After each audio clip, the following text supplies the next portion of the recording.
Career builder mathematics में एक बार आपका फिर से बहुत बहुत स्वागत है। ये क्लास बहुत दिनों के बाद मैं डाल रहा हूँ क्योंकि बीच में थोड़ी सी प्रॉब्लम आ गई थी जिसके कारण मैं कंटिन्यू नहीं कर पाया। तो चलिए स्टार्ट करते हैं आज की पार्टनरशिप की क्लास। लेकिन इससे पहले आप वीडियो को शेयर कर दीजिए, लाइक कर दीजिए और अगर आप चैनल पर नए हो तो चैनल को सब्सक्राइब कर दीजिए। देखिए नेक्स्ट टाइप का जो अपने पास क्वेश्चन है उसमें ये कह रहा है कि दो पार्टनर हैं। फर्स्ट है ए जिसने बिजनेस को स्टार्ट किया। इसने कहा कि ए ने 21,000 की इन्वेस्टमेंट की और बिजनेस स्टार्ट कर लिया, यानी कि 21,000 रुपये लगा करके बिजनेस स्टार्ट किया। कुछ टाइम के बाद जो बी है वो इसका पार्टनर बन गया 36,000 का इन्वेस्टमेंट करके। देखिए यहाँ पे बोला जा रहा है कि बिजनेस किसने स्टार्ट किया, ए ने 21,000 की इन्वेस्टमेंट से कुछ टाइम के बाद, कुछ समय के बाद या बाद में 36,000 का इन्वेस्टमेंट करके कौन पार्टनर बन गया, बी। लेकिन ये लास्ट ये कह रहा है एंड ऑफ द ईयर, यानी कि वर्ष के अंत में जो प्रॉफिट का बंटवारा ए और बी में हुआ वो इक्वल हुआ या बराबर हुआ। देखिए जब भी बात इक्वल की होती है तो वहाँ रेशो 1 हो जाता है। रेशो कभी भी 1 से नीचे नहीं जाएगा, लेकिन जहाँ भी इक्वल की कंडीशन का कोई रेशो आता है तो वहाँ 1 हो जाता है। अगर मैं बात करूँ कि इन दोनों में जो प्रॉफिट का बंटवारा हुआ वो इक्वल हुआ तो यानी कि दोनों का जो रेशो होगा वो 1:1 होगा। कैसे समझते हैं, देखिए बिजनेस किसने स्टार्ट किया, ए ने, और उसके बाद वो बोल रहा है कि कहीं उसने ऐसा नहीं लिखा कि ए ने बिजनेस छोड़ दिया या अपनी अमाउंट वापस निकाल ली। तो कहने का मतलब कि जो ए का रुपया था वो लगा था 12 मंथ के लिए। अब मैंने यहाँ पे 12 क्यों लिया, क्योंकि सीधा सा मैंने बोला है या क्वेश्चन में आपको दिख रहा है वो बोल रहा है एंड ऑफ द ईयर के लास्ट में, वर्ष के अंत में, यानी कि 1 साल की बात हो रही है तो 1 साल यानी कि 12 महीने। ये कुछ टाइम के बाद आया। देखिए दोनों की अमाउंट कैसी है, अलग अलग। इसका टाइम 12 महीने, ये तो 12 महीने का बिजनेस हुआ, 12 मंथ यानी कि 1 ईयर। 1 वर्ष के बिजनेस में इसने स्टार्टिंग में तो ज्वाइन नहीं किया। अगर स्टार्टिंग में ज्वाइन नहीं किया तो इसका टाइम 1 साल से कम था, यानी कि दोनों की पेमेंट अलग है और दोनों का टाइम भी अलग है। और मैंने आपको बताया था कि जब पेमेंट और टाइम दोनों अलग अलग होते हैं तो प्रॉफिट या लॉस का बंटवारा दोनों के मल्टीप्लिकेशन के रेशो में होता है। तो यहाँ पे ए की पेमेंट और उसका टाइम और यहाँ पे बी की पेमेंट और उसका टाइम, लेकिन बी का टाइम तो है ही नहीं तो मैंने वहाँ पे मल्टीप्लाई में टाइम लिख दिया। अब ये बोल रहा है कि वर्ष के अंत में जो इनका प्रॉफिट का बंटवारा हुआ वो 1:1 में हुआ। आप बोलोगे जी 1:1 तो लिखा ही नहीं हुआ, तो उसने बोला बराबर या इक्वल हुआ। और जब इक्वल की कंडीशन होती है तो रेशो कितना होता है, 1। यानी कि अगर मैं रेशो के बेस पे बात करूँ, इसको जब 1 यूनिट मिला तो प्रॉफिट में से इसको भी 1 यूनिट बना। अब इससे भी 1 बनना चाहिए और इससे भी 1 बनना चाहिए, तो ये कंडीशन तो अपने पास अनकम्प्लीट है। लेकिन यहाँ अपने को कन्फर्म है कि अगर मैं इसको 21,000 इंटू 12 से डिवाइड कर दूं तो ये कट करके कितना दे देगा, 1 दे देगा। और रेशो का रूल होता है कि जितने से किसी एक को डिवाइड या मल्टीपल किया जाता है दूसरे को भी उतने से ही मल्टीपल या डिवाइड किया जाता है। अब यहाँ भी कितना बनना चाहिए, 1 बनना चाहिए। अगर यहाँ तक क्लियर है तो आगे देखिए, मैं इसे काट देता हूँ, ये भी कट गया। अब मैंने इसे 12 से काटा, ये कट गया 3 पे, और इसे अगर 3 से काट दो तो ये कट गया 7 पे। यानी कि कंडीशन क्या बच रही है, ऊपर मेरे पास में बच रहा है टाइम और नीचे मेरे पास में बच रहा है 7। अब मैं इस टाइम की जगह ऐसा क्या पुट करूं डिजिट में कि 7 उसे 1 टाइम काट दे। तो 7 का टेबल 1 पे 7 को ही काटता है, तो कहने का मतलब इस टाइम की जगह क्या पुट करना पड़ेगा, 7। अगर यहाँ तक क्लियर हो गया तो यहाँ से ये क्वेश्चन 2 टाइप में कन्वर्ट हो जाएगा, मतलब यहाँ पे आंसर 2 टाइप से मांगा जाएगा।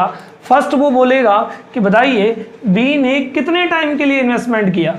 अगर फर्स्ट क्वेश्चन की बात करूँ कि यहाँ से क्या निकल सकता है कि बी ने कितने टाइम के लिए इन्वेस्टमेंट किया, तो देखिए मैंने बताया था पीछे कि जो मल्टीपल में टाइम होता है वो टाइम होता है जितने टाइम के लिए बिजनेस में पेमेंट का इन्वेस्टमेंट किया गया है। तो मल्टीपल में आ रहा है 7, तो बी ने 7 मंथ के लिए पेमेंट का इन्वेस्टमेंट किया था। अगर 12 मंथ में से बी ने 7 मंथ तक बिजनेस किया तो कितने महीने काम नहीं किया? 5 महीने। यानी कि 12 में से 7 महीने की उसकी सैलरी है, उसको प्रॉफिट मिल रहा है, कितने महीने का नहीं मिल रहा? 5 या 5 मंथ का। और पीछे ये बता चुका हूं कि जितने टाइम काम करेंगे उतने टाइम की इन्वेस्टमेंट या प्रॉफिट मिलेगा। तो उसने काम नहीं किया 5 मंथ, क्यों? क्योंकि वो 12 महीने में से 5 महीने के बाद उसने बिजनेस ज्वाइन किया था। तो अगर पूछे कि बी कितने टाइम के बाद, जैसा इस क्वेश्चन में पूछा है कि कितने टाइम के बाद बी ने बिजनेस ज्वाइन किया, तो after 5 month be join the business. और अगर पूछे कि बी ने कितने टाइम के लिए पेमेंट का बिजनेस में इन्वेस्टमेंट किया, तो उसने 7 मंथ के लिए पेमेंट लगाई 5 महीने के बाद। इसके बाद नेक्स्ट क्वेश्चन भी अपने पास उसी टाइप का है, बिल्कुल आराम से करवाता हूं, एक बार फिर से देखिएगा। ये बोल रहा है कि ए ने 85,000 का इन्वेस्टमेंट किया और एक बिजनेस स्टार्ट कर दिया। ये ए की पेमेंट थी। कुछ टाइम के बाद बी 42,500 का इन्वेस्टमेंट करके इसका पार्टनर बन गया ए का। देखिए दोनों की पेमेंट कैसी है, अलग अलग। और बोला है कुछ टाइम के बाद बी पार्टनर बन गया। और उसके बाद लास्ट लाइन में बोला जा रहा है कि आफ्टर 1 ईयर या एंड द ईयर, या वर्ष के अंत में इन दोनों के जो प्रॉफिट का बंटवारा है वो हुआ 3:1 में। यानी कि टोटल प्रॉफिट में से 3 यूनिट ए का और टोटल में से 1 यूनिट बी का। चलिए आगे देखते हैं। ये इसने कहा ए ने स्टार्ट किया और रेशो से पहले कितना टाइम दिया हुआ था? वर्ष के अंत में 3:1 में। यानी कि रेशो से अगर प्रॉफिट या लॉस नहीं दिया हुआ हो तो रेशो से पहले या बाद में जो टाइम दिया होता है वो कंप्लीट टाइम होता है। तो यानी कि यहाँ बिजनेस कितने टाइम के लिए हुआ? 1 ईयर के लिए। अब अगर मैं बात करूँ ए की, तो ए ने 85,000 का जो इन्वेस्टमेंट है वो कितने टाइम के लिए किया? 12 मंथ के लिए। क्योंकि कहीं नहीं लिखा कि ए ने बिजनेस छोड़ दिया, लेफ्ट हो गया या पैसा वापस निकाल लिया। ये कुछ टाइम के बाद आया तो मेरे को पता नहीं, और इसका टाइम मैंने मान लिया टी। आप यहाँ पे एक्स भी रख सकते हो। अब देखिए दोनों की पेमेंट अलग और दोनों का टाइम भी अलग अलग, क्योंकि ये किसी भी हालत में 1 ईयर नहीं है। और जब पेमेंट और टाइम दोनों अलग अलग होता है तो दोनों के मल्टीप्लिकेशन के रेशो में प्रॉफिट या लॉस का बंटवारा हो जाता है। तो यहाँ रेशो बनेगा 3:1। इसका तो कन्फर्म नहीं है क्योंकि अपने पास टी की वैल्यू नहीं है, लेकिन यहाँ कन्फर्म कर सकते हैं कि 3 कैसे बनेगा। यानी कि इसको ऐसे से किसी से काटिए या डिवाइड कीजिए कि कटने के बाद कितना दे दे? 3। तो मैं 85,000 से 85,000 काट देता हूँ। और अगर मैं यहाँ पे 4 लिख दूं तो 85,000 से 85,000 कट गया, और 4 से ही कितनी बार कट गया? 3 टाइम। मतलब कितना आ जाएगा? 3। और रेशो का रूल है कि अगर मैंने इधर 85,000 इंटू 4 से डिवाइड किया तो इधर भी कितने से करना पड़ेगा? 85,000 इंटू 4 से, क्योंकि रेशो बनाने के लिए सेम से डिवाइड करना होता है। अब मैं इसे काट देता हूँ, 2 से 2 0 कैंसिल हो गई। अब अपने 5 के टेबल से काटते हैं इसे। ये 5 से कट गया 8 40, 5 25 85 पे। ये 5 से कटा 85 बार, और ये 5 से कट जाएगा 170 पे। अब देखिए अगर मैं यहाँ पे 170 को 17 इंटू 10 कर लूँ तो ये बड़ा आराम से कट जाएगा। ये कट गया 5 पे और ये 5 से कट गया 2 पे। यानी कि ये फाइनल बन रहा है T/8। अब मैं यहाँ पे टाइम की जगह सर क्या लिखूँ कि 8 उसे क्या करे? डिवाइड करने पर कितना रिजल्ट दे दे? 1। तो अपने को पता है कि अगर इस टाइम की जगह मैं 8 लिखता हूँ तो मेरा आंसर यहाँ पे रेशो में कितना बना देगा? 1। अपने किसी भी हालत में इस रेशो को नहीं बदल सकते जो प्रॉफिट या लॉस के डिवाइडेशन के लिए क्वेश्चन में दिया हुआ है। तो यहाँ पे 1 बनाने के लिए यहाँ टाइम की जगह कितना रखना पड़ेगा? 8। और क्योंकि मामला मंथ में चल रहा है तो आंसर आ गया 8 मंथ। क्योंकि इस क्वेश्चन में पूछा है बी ने कितने टाइम के लिए बिजनेस को ज्वाइन किया, तो 8 मंथ के लिए। अगर यहाँ पे होता कि बी कितने टाइम के बाद बिजनेस को ज्वाइन कर रहा है या कितने टाइम के बाद व्यापार में शामिल हुआ, तो यहाँ पे आंसर होता टोटल था 12 में से इसने काम किया 8 मंथ, तो 12 - 8 = 4 मंथ, यानी कि ये 4 महीने के बाद ज्वाइन कर रहा है। चलिए इसके बाद आते हैं नेक्स्ट क्वेश्चन पे। देखिए नेक्स्ट क्वेश्चन में ये बोल रहा है कि ए ने 76,000 का इन्वेस्टमेंट करके एक बिजनेस स्टार्ट किया और कुछ टाइम के बाद बी 57,000 का इन्वेस्टमेंट करके उसका पार्टनर बन गया कुछ टाइम के बाद, और साल के अंत में इनका जो प्रॉफिट का बंटवारा है वो हुआ 2:1 में। तो बताइए बी कितने टाइम के बाद, after how many months did be join the business, कितने टाइम के बाद बी ने बिजनेस ज्वाइन किया, कितने टाइम के बाद ये पूछा जा रहा है। तो देखिए ए ने बिजनेस स्टार्ट किया और रेशो दिया हुआ है वर्ष के अंत में, तो 12 महीने। इसका अपने को पता नहीं तो मैं यहाँ पे देता हूँ टी, और अब यहाँ पे मेरे को कितना चाहिए, मेरे को 2 रेशो चाहिए। तो मैं 76,000 को 76,000 से काट देता हूँ और 12 को 6 से काट देता हूँ। जब ये कटेगा तो मेरे को कितना दे देगा, 2। तो रेशो बनाने के लिए अगर इसको इतने से काटा तो इसे भी 76,000 इंटू 6 से डिवाइड करना पड़ेगा। अब इसे काट देते हैं। देखिए 3 0 से 3 0 कैंसिल हो गई, ये 19 से 3 बार और ये 19 से 4 बार। अगर मैं यहाँ काटूँ तो ये 3 से कट गया 2 टाइम। अगर मैं फाइनली देखूँ तो मेरे पास t/8 बच रहा है। अब मेरे को यहाँ पे क्या बनाना है, 1, और मेरे पास बचा हुआ क्या है, t/8, यानी कि t/8 का जो रिजल्ट है वो कितना आना चाहिए, 1 आना चाहिए। 1 रेशो बन रहा है ना, यहाँ पे सारा कटने के बाद कितना बनना चाहिए, 1। तो मैं यहाँ टाइम की जगह क्या रखूँ, 8 को 1 टाइम काटता है तो मैं रख सकता हूँ 8, और मामला मंथ्स में था तो अपने पास यहाँ आ रहा है कि बी ने कितने टाइम के लिए बिजनेस किया, 8 मंथ के लिए, क्योंकि जो मल्टीपल में जो टाइम होता है वो कितने टाइम के लिए बिजनेस किया या इन्वेस्टमेंट किया वो होता है। देखिए टोटल टाइम था 12 महीने और 12 में से इसने बिजनेस किया 8 महीने, तो ये कितने टाइम के बाद बिजनेस को ज्वाइन कर रहा है, 4 month. After 4 month be join the business, 4 महीने के बाद बी ने बिजनेस को ज्वाइन किया था, और यही पूछा गया था कि कितने टाइम के बाद बी बिजनेस को ज्वाइन कर रहा है, तो आंसर है 4 मंथ। नेक्स्ट क्वेश्चन है अपने पास। अगर आपने नेक्स्ट क्वेश्चन को आराम से पढ़ा है तो देखिए ये कह रहा है 2 बंदे हैं, एक है मानिक और एक है रौनक। देखिए क्वेश्चन जो सीधा था उसे उल्टा किया और कुछ नहीं, जो स्टार्टिंग वाला पॉइंट था वो लास्ट वाला बना दिया और जो लास्ट वाला पॉइंट है वो स्टार्टिंग वाला। क्वेश्चन में कह रहा है कि जो मानिक है इसको 9,000 रुपये के टोटल प्रॉफिट में से 6,000 रुपये मिले हैं, यानी कि अगर 9,000 में से 6,000 रुपया इसका प्रॉफिट है तो पीछे 3,000 किसका रह गया, रौनक का। टोटल कीजिए, 9,000 हो गया टोटल प्रॉफिट, ये बात क्लियर हो गई। अब ये कह रहा है कि जो मानिक है इसने 20,000 रुपये का इन्वेस्टमेंट किया था 6 महीने के लिए, इसकी पेमेंट 20,000 है और इसका जो टाइम है वो 6 मंथ है, तो मैंने पेमेंट और टाइम को मल्टीप्लाई कर दिया। अब ये कह रहा है कि जो रौनक है इसकी जितनी भी पेमेंट थी, यहाँ आपकी बात देखिए टाइम नहीं है, यहाँ पेमेंट की बात हो रही है कि रौनक की जो भी पेमेंट थी वो कितने टाइम के लिए थी, पूरे 12 महीने के लिए इन्वेस्टमेंट की गई थी। तो बताइए रौनक की पेमेंट कितनी है। एक बार क्वेश्चन को फटाफट रिपीट करते हैं कि टोटल 9,000 का प्रॉफिट था जिसमें से मानिक को 6,000 मिले, तो बाकी 3,000 किसका बच गया, रौनक का। अब बोल रहा है मानिक ने अपने 20,000 रुपया 6 महीने के लिए इन्वेस्टमेंट किया था और रौनक ने अपनी पेमेंट उसकी पता नहीं, लेकिन उसने पेमेंट कितने टाइम के लिए इन्वेस्टमेंट की, 12 महीने के लिए, यानी कि दोनों की पेमेंट जो भी है वो अलग अलग है और दोनों का टाइम भी कैसा है, अलग अलग।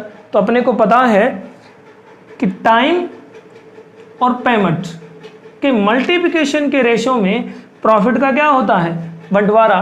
तो अगर मैं प्रॉफिट की बात करूं तो इसका 6,000 और इसका 3,000, और अगर मैं प्रॉफिट का रेशो बनाऊं तो ये 3,000 के टेबल से कट गया 2 टाइम और ये 3,000 के टेबल से कट गया 1 टाइम, यानी कि इनका जो प्रॉफिट का डिवाइडेशन हुआ था वो हुआ था 3:1 में। तो सबसे पहले अपने को प्रॉफिट का रेशो मिल गया।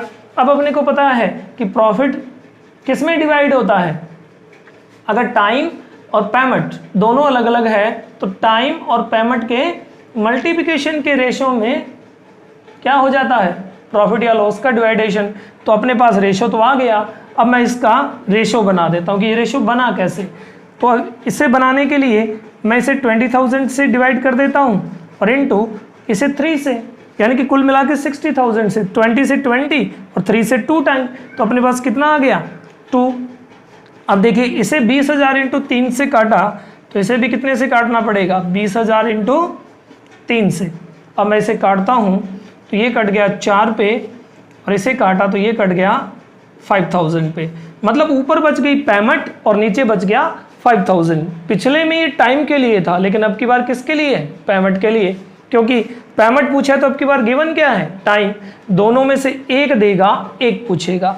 अब मैं 5,000 से ऊपर पेमेंट की जगह ऐसा क्या रखूं कि वो 5,000 उसे कंप्लीट काट दे, कितने पे 1 पे, तो 5,000 को 1 पे काटता है। तो मतलब अगर मैं पेमेंट की जगह 5,000 रख देता हूं तो ये 5,000 इसे कितने पे काट देगा 1 पे, और अपना प्रॉफिट या लॉस वाला रेशो क्या हो जाएगा, वेरीफाई हो जाएगा। तो अपना आंसर आ गया कि रौनक ने कितना इन्वेस्टमेंट किया था 5,000, क्योंकि अगर मैं यहाँ पे 5,000 रखता हूँ तब ये 1 वेरीफाई होता है। अगर लेक्चर आपको पसंद आ रहा है तो लेक्चर को लाइक कीजिए, शेयर कीजिए और चैनल पर नए हो तो चैनल को सब्सक्राइब कीजिए। देखिए नेक्स्ट क्वेश्चन भी इसी टाइप का, बहुत ही इजी है। ये बोल रहा है ए, बी और सी ने मिलकर के क्या किया, एक बिजनेस स्टार्ट किया, और उसके बाद ये बोल रहा है कि ए अकेले ने उस बिजनेस में कितना इन्वेस्टमेंट किया 10,000, यानी कि ए ने अपनी तरफ से बिजनेस में 10,000 रुपया डाला। उसके बाद ये बोल रहा है कि जो टोटल प्रॉफिट था वो हुआ 1,000 का।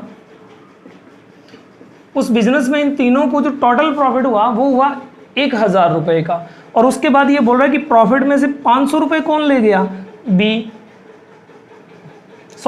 ए, और बी का पार्ट कितना था 300 रुपये, यानी कि 1,000 में से 500 ए के और 300 बी के। तो अगर मैं इन दोनों को करूँ तो ये हो जाएगा 800 और ये 1,000 है तो सी का बच गया 200, यानी कि प्रॉफिट में से 500, 300 और 200 ये किस किस को मिला, ए, बी और सी को।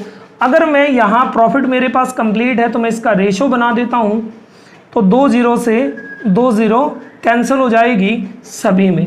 तो मेरे पास यहाँ पे आ गया कि ए, बी और सी के जो प्रॉफिट का डिवाइडेशन हुआ वो किस में हुआ, 5, 3 और 2 के रेशो में।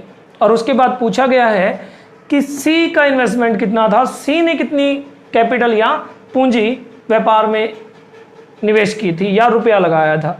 तो देखिए ए का रुपया 10,000 और यहाँ इससे पहले टाइम नहीं दिया हुआ, और जब टाइम नहीं दिया हुआ तो अपने उस टाइम पे सोचेंगे भी नहीं। तो देखिए इसकी पेमेंट जितनी भी है, ए, बी और सी की जितनी भी पेमेंट है उसका रेशो 5, 3 और 2 बनना चाहिए, क्योंकि मैं बता चुका हूँ कि जब टाइम इक्वल होता है और पेमेंट अलग अलग होती है तो पेमेंट के रेशो में प्रॉफिट या लॉस का डिवाइडेशन हो जाता है। तो यहाँ तो दोनों की पेमेंट नहीं है, लेकिन ए की पेमेंट कितनी है 10,000 और उसका रेशो कितना है 5। तो कहने का मतलब अगर मैं इसे 2 से काट दूँ तो यहाँ कितना आ जाएगा 5। तो यहाँ भी मेरे को कितने से काटना पड़ेगा 2 से, और यहाँ भी कितने से काटना पड़ेगा 2 से। अब अगर मैं यहाँ बी की जगह ऐसा क्या रखूँ कि 2 से 3 बार काट दे, तो देखिए इन दोनों का मल्टीप्लाई करते हैं तो इन दोनों का जो मल्टीप्लाई है वो होता है 6, यानी कि 6,000। क्लियर हुआ। और यहाँ अगर करूँ तो इन दोनों का मल्टीप्लाई होता है 4, तो मैं यहाँ पे लगा देता हूँ 4,000। अब आपके दिमाग में आ रहा है कि 30 क्यों लगा दिए। देखिए अगर मैं इसे 2,000 से काटूंगा तब जाके क्या आएगा 5, तो यहाँ भी मेरे को कितने से काटना पड़ेगा 2,000 से, और यहाँ भी कितने से काटना पड़ेगा 2,000 से। यहाँ मैंने 3 0 डायरेक्ट ले लिए थे। अगर आपको नहीं समझ में आया तो इसे 2,000 से काटिए 5, इसे 2,000 से काटिए 3 और इसे 2,000 से काटिए 2। और यही पूछा था कि सी की कैपिटल कितनी थी, तो सी की कैपिटल कितनी आ रही है 4,000 रुपये। किसी ने कितना इन्वेस्टमेंट किया था 4,000 रुपया। इसके बाद आते हैं नेक्स्ट टाइप पे, अगले टाइप के क्वेश्चनों पर। और ये क्वेश्चन स्टार्ट करने से पहले अगर आप नोट्स बना रहे हो तो वहाँ पे नोट लगा के लिख लीजिए कि जब क्वेश्चन में पेमेंट, टाइम या प्रॉफिट या लॉस इनका कुछ भी नहीं दिया होता या रेशो ही दिया होता है, ओनली रेशो दिया होता है, कुछ भी कन्फर्म नहीं दिया होता। एक बार फिर से रिपीट करता हूँ कि जब क्वेश्चन में पेमेंट, टाइम या प्रॉफिट या लॉस का रेशो दिया होता है, मतलब वहाँ पे कंफर्म नहीं होता, प्रॉफिट का भी उसने रेशो दे दिया, पेमेंट का भी रेशो दे दिया और टाइम का भी रेशो दे दिया, या मल्टीपल में कुछ कह रहा होता है या फ्रैक्शन में कुछ कह रहा होता है, तो उसका मतलब है रेशो। और जब क्वेश्चन में रेशो के अलावा कुछ नहीं होता तो रेशो को रिजल्ट मान लिया जाएगा। कैसे कि अगर मैं बात करूं, मैं बोलूं कि ए और बी ने 3:5 में पेमेंट का इन्वेस्टमेंट किया, तो मैं यहाँ पे ए का 3 रुपया मान लूंगा और बी की पेमेंट को 5 रुपया मान लूंगा। अगर पॉइंटों में जा रहा है क्वेश्चन तो मैं इनके साथ जीरो लगा दूंगा, 30, 50, 300, 500, 3000, 5000, कोई फर्क नहीं पड़ने वाला, मतलब रेशो ही रिजल्ट मान लिया जाएगा जिसकी बात हो रही है। चलिए, अगर समझ में नहीं आया तो इस क्वेश्चन से समझते हैं। देखिए, बिल्कुल नॉर्मल सा क्वेश्चन उठा रहा हूँ, इस टाइप का बिल्कुल ही नॉर्मल है। अगर आप उलझे नहीं, आपने क्वेश्चन को आराम से देखा तो कहीं कोई प्रॉब्लम नहीं होगी, बस जल्दबाजी ही गड़बड़ करने वाली है। देखिए, ये बोल रहा है 2 पार्टनर है, एक ए है और एक बी है। आपने क्वेश्चन पढ़ लिया होगा, नहीं पढ़ा तो पॉज कीजिए वीडियो को और पढ़ लीजिए। तो देखिए, अब ये कह रहा है ए और बी ने बिजनेस स्टार्ट किया और ये बोल रहा है कि जो ए की पेमेंट है वो बी की पेमेंट से 3 गुना है। तो कहने का मतलब अगर किसने 1 यूनिट पेमेंट का इन्वेस्टमेंट किया तो इसकी पेमेंट ट्रिपल थी, 3 गुना, तो इसने कितना किया 3। और मैं पीछे बता चुका हूँ रेशो में, उसके बाद एज में बड़े अच्छे से कि मल्टीपल ही रेशो होता है। तो यहाँ पे बी का अगर 1 रुपया है तो ए का 3 रुपया है, ये इनकी होगी पेमेंट, क्योंकि जो रेशो बन रहा है उसी को मैं क्या मानूंगा, पेमेंट। इसके बाद ये कह रहा है कि जो ए की पेमेंट है वो बी से डबल टाइम के लिए है या दुगने समय के लिए है। तो अगर मैं ये मान लूँ कि ए ने अपनी पेमेंट 1 यूनिट टाइम के लिए लगाई तो बी ने अपनी पेमेंट 2 यूनिट टाइम के लिए लगाई, मतलब इसका 1 ईयर तो इसका 2 ईयर, इसका 1 दिन तो इसका 2 दिन, इसका 1 मंथ तो इसका 2 मंथ। क्लियर हो गया? दोनों की पेमेंट अलग है और दोनों का टाइम अलग है, क्योंकि मैं रेशो को ही रिजल्ट मान के चल रहा हूँ। और जब ऐसा होता है तो प्रॉफिट या लॉस का बंटवारा किस में होता है, पेमेंट और टाइम के मल्टीप्लिकेशन में। इसका 3 रुपया, इसका 1 रुपया, इसका 1 मंथ, इसका 2 मंथ। अब इसका बन गया 6 और इसका बन गया 1। तो कहने का मतलब कि इनके प्रॉफिट या लॉस का जो भी बंटवारा होगा वो 6:1 में होगा। अब अगर इसके बाद अपने क्वेश्चन को पढ़ें तो ये बोल रहा है कि टोटल प्रॉफिट में से बी को कितना मिल रहा है, 4000 रुपया मिल रहा है, कि टोटल जितना भी प्रॉफिट था उसमें से बी अपने हिस्से के कितने ले गया, 4000। तो गौर से देखिए रेशो में उसका प्रॉफिट क्या है, 1, क्योंकि प्रॉफिट या लॉस का डिवाइडेशन किस में होगा, 6:1 में। तो यानी कि अगर मैं बात रेशो में करूं तो इसको मिल रहा है 1 रेशो, और अगर मैं बात पेमेंट में करूं तो इसको मिल रहा है 4000 रुपीज़। और अपने पास 1 रेशो की वैल्यू कैसे आ गई, 4000 रुपीज़। क्यों? आप बोलोगे यहाँ से बी का क्यों उठाया, क्योंकि प्रॉफिट भी किसका दिया हुआ है, बी का, और इसने पूछा है कि टोटल प्रॉफिट कितना है। तो देखिए 1 रेशो का 4000 टोटल पूछ रहा है, तो दोनों पास कितने रेशो हैं, 6 और 1, 7 रेशो है दोनों के पास टोटल, और 1 रेशो का मिल रहा है 4000, तो टोटल हो जाएगा 28,000 रुपीज़। यानी कि टोटल प्रॉफिट कितना था, 28,000 रुपये था। चलिए चलते हैं नेक्स्ट क्वेश्चन पर, और ये क्वेश्चन बहुत ही इंटरेस्टिंग है। ये जो क्वेश्चन है ये सिर्फ इसीलिए गलत होते हैं कि यहाँ अपने जल्दबाजी कर जाते हैं और कुछ नहीं। तो देखिए जब भी ऐसा क्वेश्चन आए तो उसे कैसे करेंगे। देखिए नेक्स्ट क्वेश्चन में ये कह रहा है कि 3 पार्टनर है, ए, बी और सी, और उसके बाद बोल रहा है कि जो ए की पेमेंट का डबल है वो सी की पेमेंट के 3 टाइम्स के इक्वल है, यानी कि इसका दुगना और इसकी पेमेंट का तिगना आपस में कैसे है, बराबर है। और उसके बाद बोल रहा है कि जो सी की पेमेंट है उसका 4 गुना किसके बराबर है, बी के बराबर यानी है। और उसके बाद बोल रहा है कि 16,500 रुपीज़ के टोटल प्रॉफिट में से बी का पार्ट कितना है। तो देखिए जब भी ऐसा क्वेश्चन आए तो अगर आपकी प्रैक्टिस कम है तो आप इसे कीजिए एक्स या वाई पे, और आपकी प्रैक्टिस थोड़ी बेस्ट है, आपकी कैलकुलेशन बढ़िया है, फिर इसे डायरेक्ट कर लीजिए। पहले एक्स पे देखते हैं। देखिए मैंने माना इसकी पेमेंट थी एक्स और इसकी पेमेंट थी y, तो इसकी पेमेंट का दुगना यानी कि 2x और इसकी पेमेंट का 3 टाइम यानी कि 3x आपस में कैसा है, बराबर। तो अपने पास x और y का रेशो बन गया, x रेशो y यहाँ बन गया 3:2। ये कैसे बना ये मैं आपको रेशो में बड़े अच्छे से सिखा चुका हूँ। अगर आप पार्टनरशिप से स्टार्ट कर रहे हो मेरे वीडियोस को देखना, तो आप पहले मेरे रेशो के वीडियोस को देखिए, उन क्लासेस को देखिए, ये चीज़ें क्लियर हो जाएगी। उसके बाद अगर अपने यहाँ पे देखें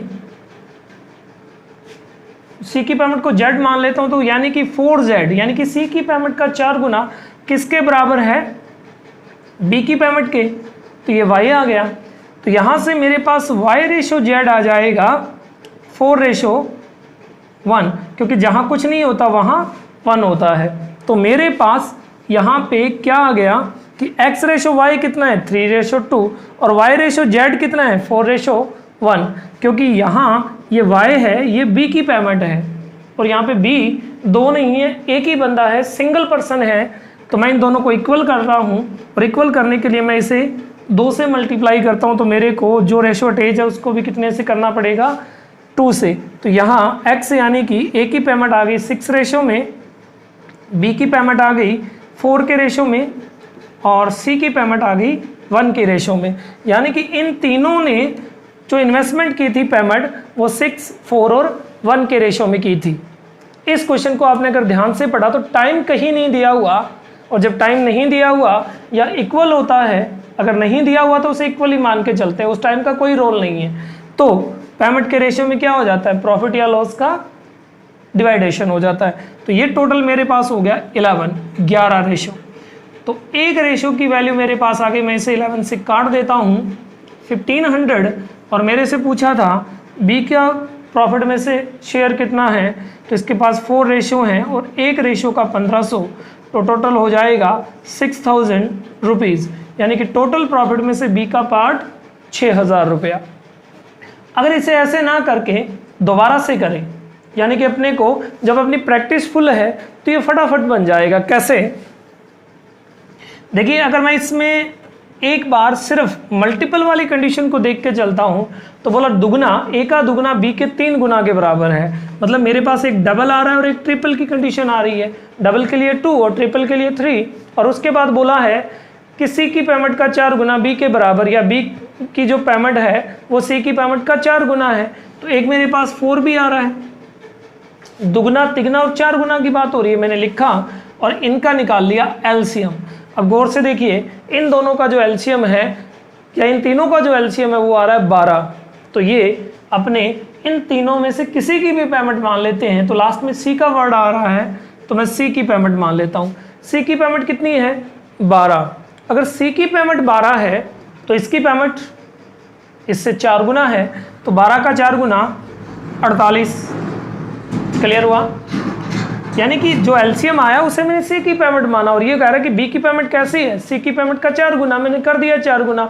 सी को एक साइड में करते हैं और यहाँ आ जाते हैं। ये बोल रहा है कि ए की पेमेंट का दुगना और बी की पेमेंट का 3 गुना आपस में कैसा है, बराबर है। अब देखिए ये बोल रहा है कि ए की पेमेंट का दुगना और बी की पेमेंट का 3 गुना आपस में कैसा है, बराबर है, आपस में बराबर है।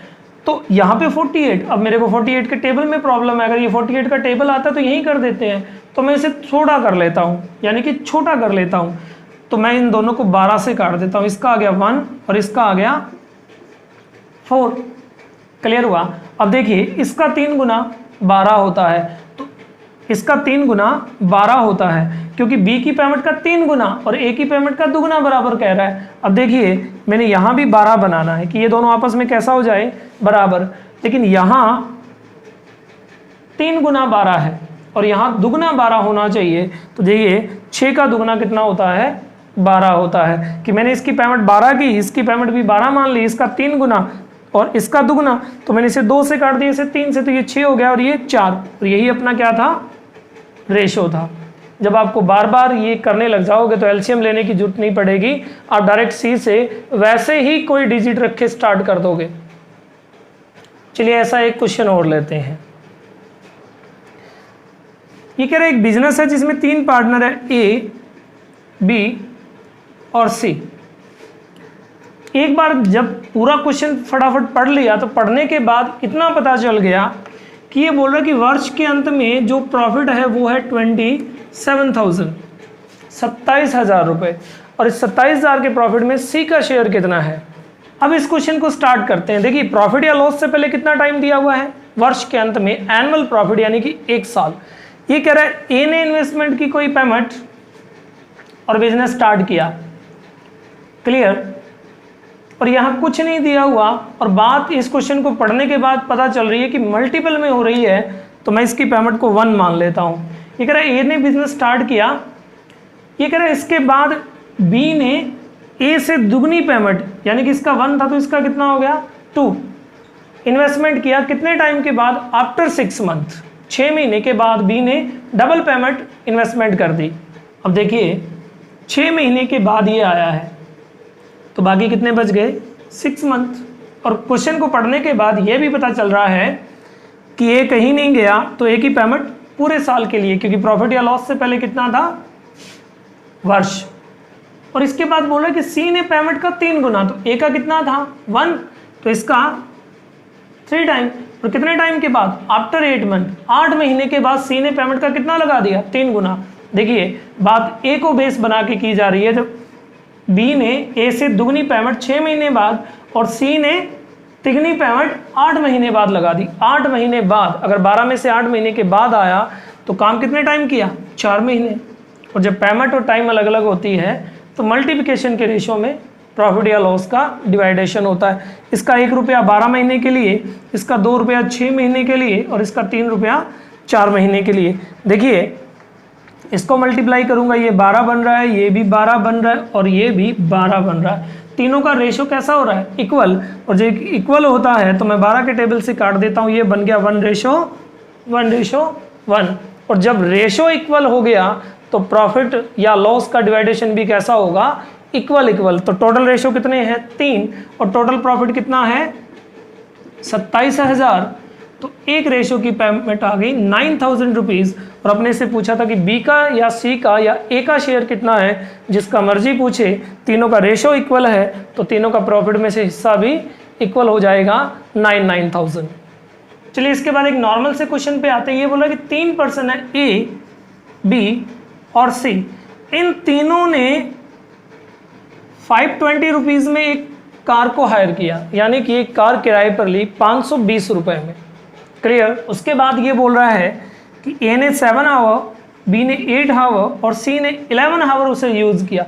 देखिए तीनों कार कैसे ला रहे हैं 520 रुपये के अंदर ला रहे हैं, लेकिन तीनों यूज़ कैसे कर रहे हैं, इसने उस कार को 7 आवर, इसने 8 घंटे और इसने 11 घंटे यूज़ किया। तो बताइए बी का किराया कितना है। देखिए यहाँ किसी की पेमेंट नहीं दी हुई, पेमेंट कैसी है इक्वल, क्लियर। जब पेमेंट इक्वल होती है सबकी या एक साथ दी होती है, या पेमेंट की कोई बात ही नहीं होती, यहाँ पेमेंट दी नहीं हुई, ये तो एक तरह से प्रॉफिट या लॉस में लेके चलेंगे। तो जब रूल कहता है कि जब पेमेंट इक्वल होती है लेकिन टाइम की ड्यूरेशन कैसी होती है अलग अलग, तो प्रॉफिट या लॉस का बंटवारा उनके टाइम के रेशियो में हो जाता है। ये सेकंड रूल है। तो अगर अपने देखें तो जिसने जितना टाइम यूज़ किया वो उतने टाइम का क्या देगा, शेयर देगा। सपोज करिए 3 आदमी लाख लाख रुपए डाल करके पार्टनर होते हैं। सपोज करिए राम, श्याम और मोहन 3 आदमी हैं। राम ने लाख रुपया, श्याम ने लाख रुपीस और मोहन ने भी लाख रुपया लगा दिया और बिजनेस स्टार्ट कर दिया। लेकिन जो राम है वो 1 साल तक बिजनेस करता है, जो श्याम है वो 6 महीने बिजनेस करता है, और जो मोहन है वो सिर्फ 3 महीने बिजनेस करता है। और साल के बाद मान लीजिए कि 3 लाख रुपए का प्रॉफिट हो गया, तो क्या राम बाकी 2 को लाख लाख रुपए दे देगा, इक्वल शेयर दे देगा? नहीं, क्योंकि उसने पेमेंट सेम थी लेकिन उनका टाइम कैसा था, अलग अलग। तो जिसने ज़्यादा टाइम बिजनेस किया वो ज़्यादा प्रॉफिट लेके जाएगा। तो इसी बेस पर जिसने ज़्यादा टाइम कार को यूज़ किया वो ज़्यादा रेंट देगा। तो यहाँ पे टोटल किराया है 520 रुपये, और टोटल रेशो मेरे पास हो गए 15 और 11 26, 26 रेशो के 520, तो 1 रेशो की वैल्यू आ गई 20 रुपीज़। और अपने से पूछा था बी का, तो बी के पास 8 रेशो और 1 रेशो का 20, तो 8 रेशो का हो जाएगा 160 रुपये। टोटल रेंट में से, टोटल किराए में से जो बी के हिस्से आएगा वो आएगा 160 रुपीज़। अगर आपको वीडियो पसंद आ रहा है तो वीडियो को लाइक कीजिए, शेयर कीजिए, और अगर आप चैनल पर नए हो, पहली बार हो, तो चैनल को सब्सक्राइब कीजिए।